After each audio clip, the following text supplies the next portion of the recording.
Hey guys, before we get started, make sure you go check out our new channel, Internet Today, because that's the only channel that's going to exist in the very near future. So if you like shows like this, it's going to be over there. I know it sounds confusing, but all you have to do is click the link in the description, subscribe, hit the bell, turn it on, and that's where you'll find all of our new content. And but for now, let's just do it on this channel because you're already here. Anyways, it's Tech News Day. It's Tech News Day. Ride sharing with Uber and Lyft seemed like a weird idea 5 years ago, but it's pretty damn ubiquitous now. Who would get in the car with a stranger? Yeah, just look outside any airport in America and you'll see way more people huddled around the designated ride-sharing pickup areas looking at their phones than people standing in the dumb, old-school taxi cab line. PU. Getting in some random stranger's car, still a little bit weird, but it's weirdness that's pretty easy to rationalize given how convenient, affordable, and reliable it is compared to cab companies in some cities, like ours, that are still somehow total trash after all these years. Even after being proven that they were trash, they still didn't evolve. You're like, you know what? No. We're gonna dig our feet in even deeper. Oh, no credit card, sir. What are you talking? It's 2018. No credit. You have a credit card scanner right there. No. It's broken. No, cash only. The ice cream machine's broken too. Anyways, ride sharing is great, at least for the consumer, for stuff like going to the airport or going out drinking. But what if you took things further and relied on Uber as your primary means of transportation? Turns out plenty of people do it. Remember when my car caught on fire? Don't have a car, take Uber every day. Somehow, still cheaper than a lease. Anyways, yeah, people do it, and not just because they're oh, fuck, you put the joke in here when my car caught on fire? Yeah, that's okay. But it's gotta be more expensive than just driving right. Well, okay, maybe not. It comes real damn close depending on how many places I'm going, but yeah, whatever. What's the story, Elliot? So venture capitalist Mary Meeker has been publishing internet trends reports, for years now. When she's not down at Hogwarts, Mary Meeker is doing work on the internet. Yeah, basically she publishes these long, detailed slideshows of statistics that are meant to present a roadmap for what the tech world should be focusing on. And the ones that follow her advice, she throws millions of dollars at them, gets richer.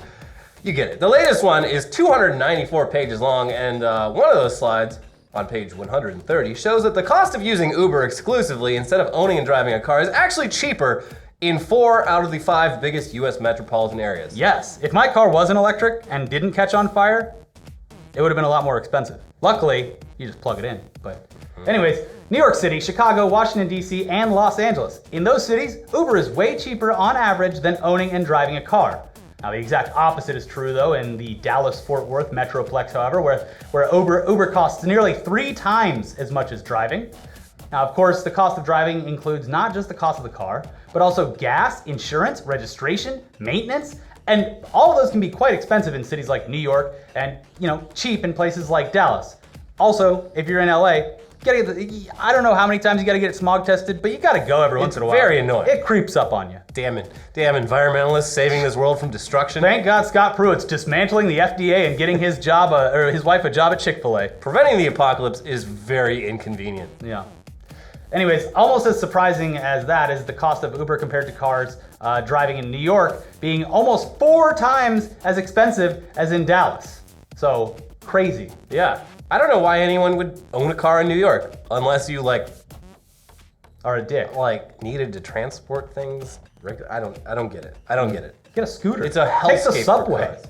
Anyway, these figures are of course averages and they're gonna wildly differ for individuals depending on stuff like where they live and work, the distance of their commute, whatever. But it turns out, yes, hailing a personal chauffeur with your phone on a daily basis could actually be a money-saving strategy. Yeah. I'm not a big spender. I'm spending strategically. You own a 10-year-old decently mile per gallon car that's reliable. I also own the car outright. Yeah. So, yeah. Okay, rich man. What, do you got your student loans paid off too? No, not at all. All right. Anyway, the figures on this chart list only the weekly costs, but if we go ahead and multiply everything by 52 to get these annual costs, there's some pretty substantial savings to be had, particularly in New York, where owning and driving a car costs $4,000 more per year than using Uber, which is insane. On the other hand, if you live in New York, you've already got access to the best public transit system in this entire country, which probably beats both those options by quite a lot. So what the hell are you doing? Yeah, I'm trying to think of how much a week I spend on Uber. It's probably, I would say safely close to 100. Yeah. So 4 weeks, that's it'd be around $350, I would assume. A lease on a car that is not like the bottom of the barrel, probably $300 if you don't put too much down on it. And then gas and insurance and People are gonna shit their pants at those numbers. Plus, you don't have to drive. You don't have to drive. That is nice. Yeah, just sit on my phone and play games. Yeah. Yeah. If only there was a way to just like put a bunch of passengers in one big thing and then have it just ride on like rails somewhere underground maybe where there's no traffic for it to deal with. It would never work. Yeah. Let's just stick to cars. If you're a big city dweller who's obsessed with streamlining your personal finances, it might be worth putting in the time on a spreadsheet comparing your car costs with your Uber costs.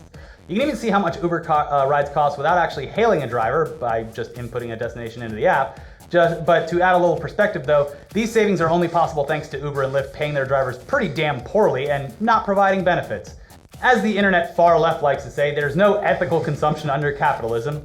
So maybe factor tipping into that spreadsheet. I don't know. Yeah. I would like to add, my numbers are skewed a bit because I base that off of going to and from work and like maybe one other place every day. Not the case on weekends or at night because my fiance has a car and we both go places together. Yeah. So also LA, very big. Yeah, very big. But capitalism does, however, sometimes allow the consumer to exploit the corporation. It's rare, but it happens, and that is very much the case with MoviePass, a company that every day reenacts that scene from The Dark Knight where the Joker just burns a giant pile of money for fun. They're sending a message. That message is, I guess, marketing? MoviePass's business model is basically give away movie tickets and figure out how that somehow is profitable later. Just leave that for later. It's an objectively stupid business idea, but consumers love it because they can see a bunch of movies in theaters for $10 a month, which is less than the price of a single movie ticket at most theaters. Yeah, and thanks to venture capital investment, a company like MoviePass can survive for quite a while, even with a business model that literally creates debt. They were able to convince enough deep pockets that they'd be able to figure out the whole profitability thing eventually. So yeah, they still got some time before they're truly fucked. But in the meantime, they've been unable to get any of the theater chains to agree to share profits with them because why would they? So they've gone out and bought up ticket booking website MoviePhone, and now they've gone ahead and bought an actual movie studio. Cause this is what will save us. Hey, you're not gonna believe what I picked up. This is the key. What'd you do? Bought a movie studio. Wait, movie studio. No, I actually took another bucket of money and threw it onto the fire. Yeah. But didn't that just make the fire bigger and lose more money? No. But this time I used gasoline. You don't understand. The fire will eventually be smothered by all the money we put out. And then it'll go out. And then you'll just have a big pile of money. That's true. I mean, it's science. If we throw enough money at the fire, it will smother it. The fire won't be able to breathe.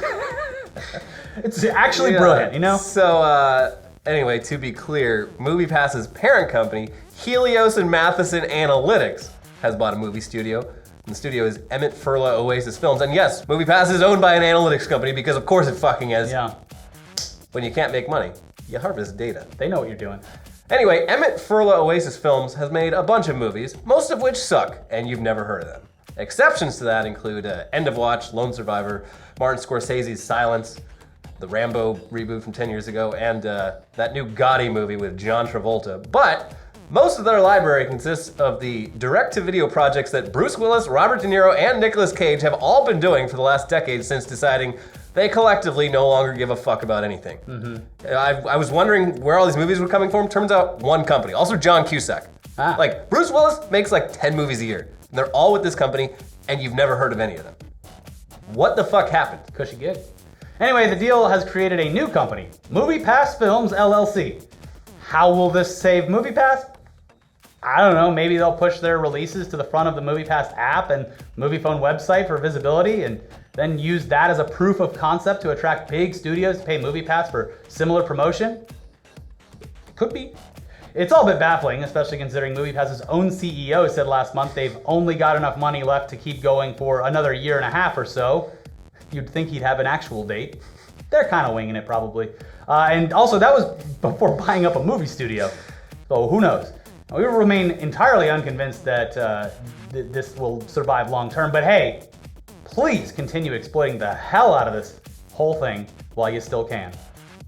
A deal like this doesn't come along too often. Take advantage of it because it's rare that you see something so skewed to the consumer for absolutely no reason. Yeah. Use it before you lose it, Yeah. because you will lose it. We're all gonna lose it. From what I hear, their competitor, Cinemia, Yeah.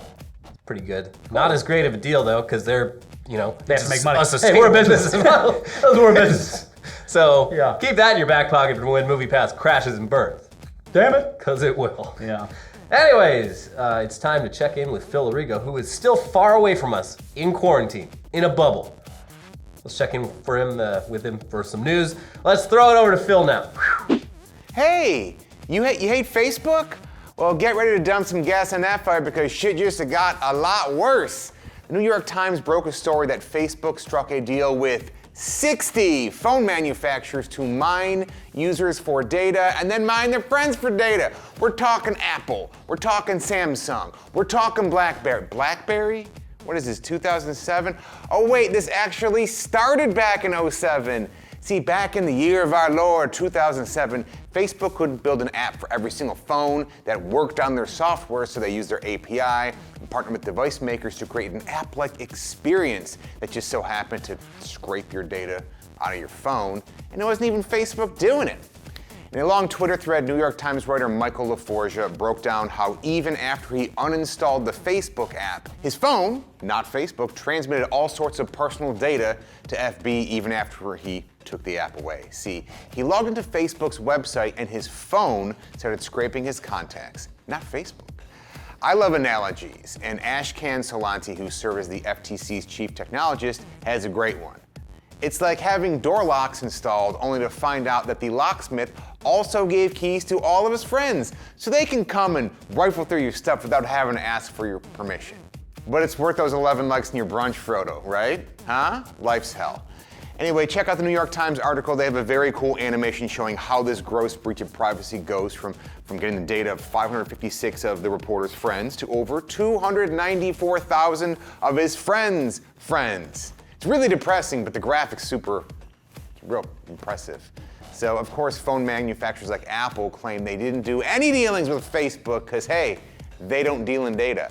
And that's kind of the issue here. So when you or I, we use Gmail or Google Maps or Google Search, most of their services are free because they mine you and I for data, and that's how we pay for it. That's why they're free. But if this is true, shame on Apple, because they're the company that makes you pay a huge premium for the Apple experience, which is glossy stuff and cool stuff and, them not stealing your data.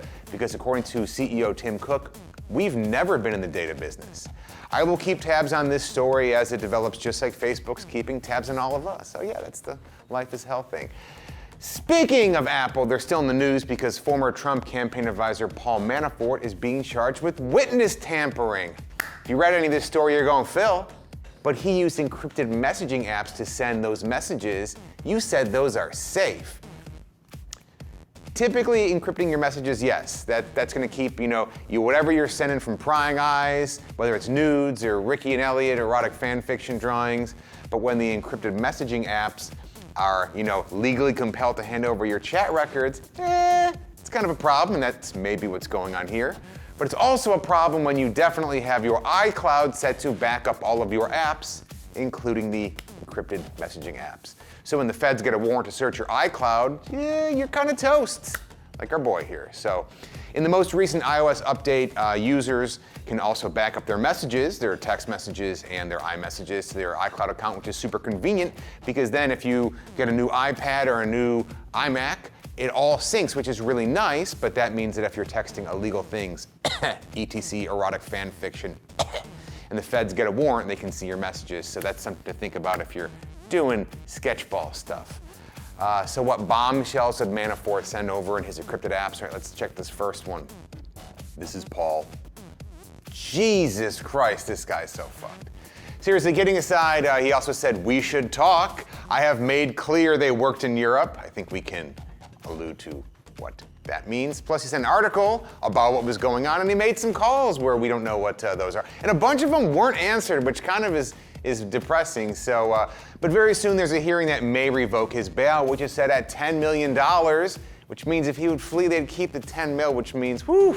So yeah, kind of glad I'm not Paul Manafort today. So the last story after that first bummer of the story, here's some good news. Washington State is suing Google and Facebook over political ad records. See, there's laws in place that requires advertisers to keep records when they put out political ads. They're supposed to keep the name, the address of who's involved, the cost, the candidate, and the party or proposed mention of what they're kind of pushing for in the ad. And Attorney General Bob Ferguson has sued the book and the Googs, who were unable or just simply didn't provide this information when they were asked by lawmakers. So now the two tech giants have 20 days to respond. Rob Leathern, director of product management at Facebook, used this time when he was quoted to advise of the new tools they're putting in place so Russians don't interfere with the election 2 years ago. Again, kidding, they already did that. But for real, he tried to explain what a good job they're going to do now and how they're going to protect you and your data and your gram. And then he said, Attorney General Ferguson has raised important questions and we look forward to resolving this matter with his office quickly. Do you? A Google spokesperson said, we are committed to transparency and disclosure in political advertising. We are currently reviewing the complaint and will be engaging with the Attorney General's office. Which, if you ask me, is the equivalent of no comment or a middle finger. But really, these two guys, whew. So the world's crazy and stressful, and now you're probably freaking out because you used Facebook website on your Palm Trio back in 2007. Now everyone knows everything about you. I mean, when this was taped, it was primary day in California and 7 other states. And I don't care how you vote, if you agree or disagree with me, please just vote. If you're watching this show, you're probably not gullible enough to get duped by the stupid fake news or the ads on Facebook trying to pit countries against each other and start race wars. So use your brain and educate the less tech-savvy people in your life. Use your right to vote for what you believe in, and that'll help some of the anxiety go away, see? Because when you do a thing, and then it makes the thing that you can't control better. And that's it's a rap fact, but there's anxiety. It's deep in there, but just vote. I don't care what for, but vote. Hey, thanks, Phil. I hope you are feeling better from the virus. I'm kidding. He's not really sick. Anyways, we gotta thank this week's sponsor, Udemy. You did it. I did it. Yeah. The largest marketplace for online learning. Whether you want to learn something new or just sharpen your skills, Udemy has an extensive library of over 65,000 courses taught by expert instructors. Ever find yourself thinking, I wish I could do that? With Udemy, you can. I will do that. From web development to digital marketing to Japanese cooking courses, Udemy has something for everyone.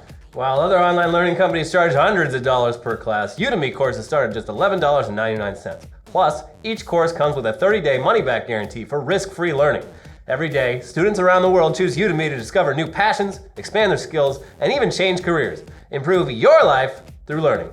Download the Udemy app to learn anytime, anywhere, or visit www.ude.my/newsday today. Again, ude.my/newsday. Yes. Anyways, back to the news. Film photography, it's fucking dead. To be clear and less sensational, yes, you already knew that, and also no, it probably won't ever be dead, but Canon announced last week that they're ending sales of the one 35mm SLR camera that they were still making, the Canon EOS 1V. Now, they actually stopped manufacturing it all the way back in 2010, but it looks like 8 years later, they finally sold all of the remaining units. So clearly demand here was off the charts. Like the spectacles. Yeah. They're probably already discontinued, but they will be sold for decades to come. This is not really all that surprising, but it's still a big deal for a company that spent most of its 80-year history being the world's premier film camera company. Yeah, we're shooting this on a Canon. Mm-hmm. Unlike companies like Kodak, though, Canon is still around and doing great because they actually embrace digital. And not crypto. Yeah. Kodak's all over that crypto. Mm-hmm. If you really prefer 35mm film to digital, you still got some professional options available from Nikon, though it looks like they might soon officially discontinue those units as well. Mm-hmm. At this point, though, film as a medium for traditional photography doesn't make a whole lot of sense. It is, however, still pretty great for using like toy cameras from companies like Holga and Lomography to get the kind of shots that Instagram tries to mimic. Those cameras exploit the inherent imperfections of film to create dreamy images that aren't possible with digital, but that's about it. Yeah.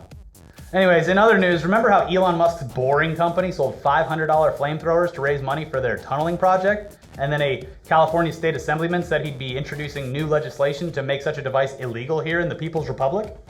Assemblyman Miguel Santiago tweeted back in January, "If this is real, I'm outraged and you should be too. If this is a joke, then it's a terribly insensitive one given that we're coming off of the worst wildfire season in history. Either way, not funny, not gonna happen." He has a point. Sure, but it's not really a flamethrower in the typical sense that you think of it in your torch, mind. Yes. You're going to be making creme brulee with this thing, not burning down forests. Yeah. But yeah, he said it wasn't going to happen, but looks like it's happening anyway because that legislation he was talking about is effectively dead now. Apparently thanks to the gun lobby expanding its lobbying efforts to include flamethrowers and torches. Sure. Gotta protect those tiki torches. The right to bear fire. California still has an existing permitting law for flamethrowers that shoot flames over 10 feet. But, Oh, you mean a real flamethrower? yeah, but the Boring Company flamethrower is nowhere near that, so you're fine. In fact, the innards of that Boring Company flamethrower are already easily available in most hardware stores in California, so regulating it would have been a much bigger pain in the ass than just stopping shipments of Elon's flamethrower. Yeah. Nice try, though. Yeah. Also, someone is definitely gonna fuck up with this thing. And Oh yeah, absolutely. But it's the same way that you could start a forest fire with a match. yeah, Yes, this thing does have fire, yeah. but it's not what everyone thinks it is. But speaking of destruction though, it looks like outcry from Google employees, AI researchers, and the public has actually made Google decide to not renew their contract with the Department of Defense for developing artificial intelligence for military drones, or UAVs. Project Maven, as it's called, was a Google project to use AI to give military drones better image recognition technology to identify objects and people in drone footage, which would potentially reduce the problem of collateral damage, aka innocent people getting murdered by drones. But for many at Google, even being associated with drone warfare, deal breaker. And among the AI community, the whole thing seemed a little too close to autonomous warfare, like the kind they warned us about in Terminator. That's right. So Project Maven will finish out its current DoD contract, and when it expires in 2019, they swear they're gonna stop working on the project. They'll stop working on this The project. The project. That one, the one project with the DoD we've got, just the one. There aren't any other secret ones we're working You on. did it, everyone. We did it. Project Maven is closed. Now Project Haven. Why are you putting a new sign on it that says Project Haven? You just put an H on it. Oh, that's nothing. No, Don't worry about you that. see, this is a safe haven for our projects with the DoD. It's a shell company. Shit. Anyways, finally, speaking of Google, they're not just a warfare company. They also make phones. And their Project Fi mobile provider was originally only available to owners of Pixel or Nexus phones, and later the Moto X4 phone was added.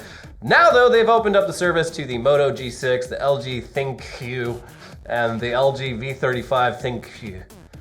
The two LG phones are pretty pricey and cost about as much as a Pixel phone, so just get the fucking Pixel phone. But the Moto G6 is actually just $200 if you buy it from Project Fi, so that's good news for anyone who's been interested in Google's bare bones mobile carrier service, but wanted a cheaper option and a different option than just those Pixel phones. Yeah. Also, the WWDC happened, which sounds like a wrestling event, but it's Apple's developer conference. They got the big- memojis. Yeah, memojis,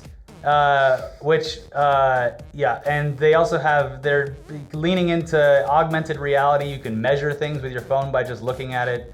Yeah. No one's gonna use It's People use the memojis because children own these phones, but the measuring, no one's gonna except for dick pics. That's it. Do you remember when like stuff like Worldwide Developer Conference and like all these things? Oh, Like, here it comes. yeah, like Then we started getting shit like the pencil. yeah, it's just there's no growth. There's no There's no innovation. Everything's fucking plateaued, and it's just I looked down the whole exhaustive list of Worldwide Developer Conference shit, and I'm like, none of this is even worth talking The thing about. that sucks is we've really plateaued as far as innovation for mobile stuff out like within the phone. Yes, new network spectrums and all that stuff gonna be a great thing, but really they gotta start bringing the price of these things down because they can't keep charging that much money over. I mean, they can and they will, but they shouldn't keep charging that much money for a new phone every year that's just the same thing, just a way to make the other phones obsolete. Well, barely. they keep making the operating systems for phones require more CPU and RAM, Yeah. so you have to get a new phone. Also, they don't design your phones to last longer than one cycle. Planned obsolescence. My Pixel XL is finally starting to have decreased battery life. Mine is starting. It's having a couple weird issues here and there. It's mostly still good. Yeah, it worked. Mine works fine, but you can tell it's sort of coming to the end of its life. Every once in a while, got to turn it off, just let it cool off for a couple minutes. Yeah. But Anyways, that's Tech News Day. Be sure to check out our new channel where all of the shows like this are going to be posted soon. So head over there. It's Internet Today, youtube.com/InternetTodayTV, or click the link in the description below. Subscribe, hit the bell, do all that fun stuff. Check out the Patreon, and we'll be over there very soon. So we'll see you over there. It's not a goodbye. It's a, hey, we're going next door. So we'll see you there. see ya.